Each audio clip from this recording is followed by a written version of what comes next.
તો દર્શક મિત્રો, તમે વિડીયોમાં જોઈ શકો છો કે મહાકાળી માતાજીના મંદિર ઉપર લાઈવ ધજા આરોહણ થઈ રહી છે અને ધજા ચડી રહી છે. તો તમે આપણા વિડીયોના માધ્યમથી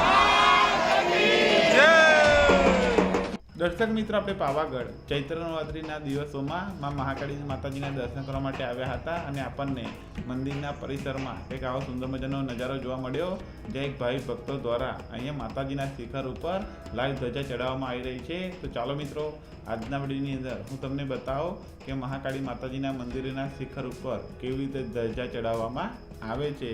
તો તમે વિડીયોની અંદર કન્ટિન્યુ જોડાયેલા રહીજો અને વિડીયો પસંદ આવે તો લાઈક, કમેન્ટ અને શેર કરી કમેન્ટમાં જય માતાજી લખી દેજો.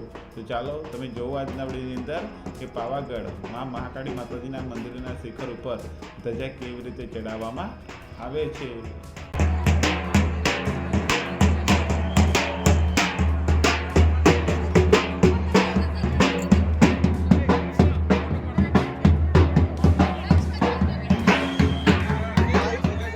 દર્શક મિત્રો, જો તમે પણ પાવાગઢ મંદિરના શિખર ઉપર ધજા ચડાવવાનું ઈચ્છતા હોય અને તમારી માનતા હોય તો તમે પણ અહીંયા તમારી ધજા ચડાવી શકો છો, જેમાં તમારે મંદિર ટ્રસ્ટની ઓફિસમાં જઈ તમારે બુકિંગ કરવાનું રહે છે.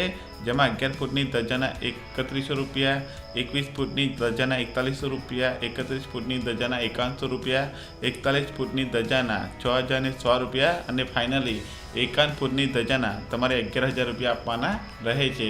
આ દક્ષિણા આપી તમે માતાજીના મંદિર ઉપર ધજા ચડાવી શકો છો. તો મિત્રો, જો તમે પણ માતાજીના મંદિર ઉપર ધજા ચડાવવાનું ઈચ્છતા હોય અને તમારી માનતા હોય તો તમે અહીંયા આવીને તમારી આ માનતા પૂર્ણ કરી શકો છો. મિત્રો, અહીંયા ધજા ચડાવવા માટે 1-2 મહિનાનું વેઇટિંગ હોય છે. તો તમારે એક આ વાતનું ખાસ ધ્યાન રાખવું પડે છે. જ્યારે તમારો નંબર આવે છે ત્યારે મંદિર ટ્રસ્ટ દ્વારા તમને કોન્ટેક્ટ કરીને બોલાવવામાં આવે છે.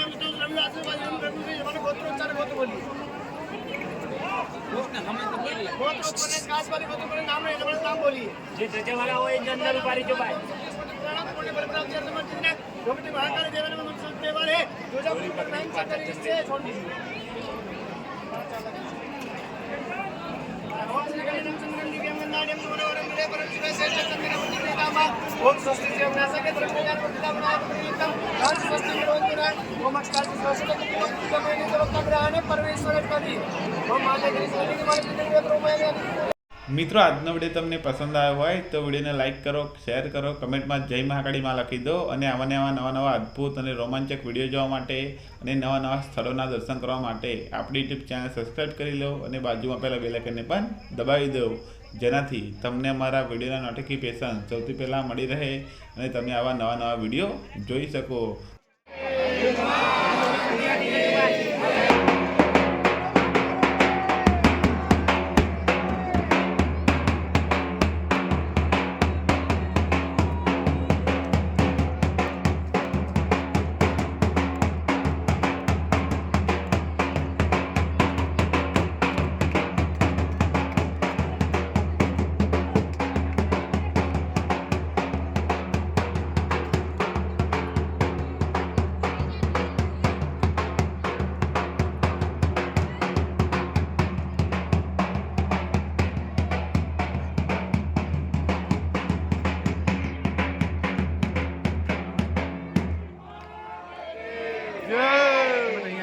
તમને માતાજીને ચડાવેલી ધજા છે તે પણ મળી રહે છે, જે તમે વિના મૂલ્યે તમારા ઘરે મંદિરમાં પૂજા કરવા માટે કે મંદિર ઉપર ચડાવવા માટે લઈ જઈ શકો છો.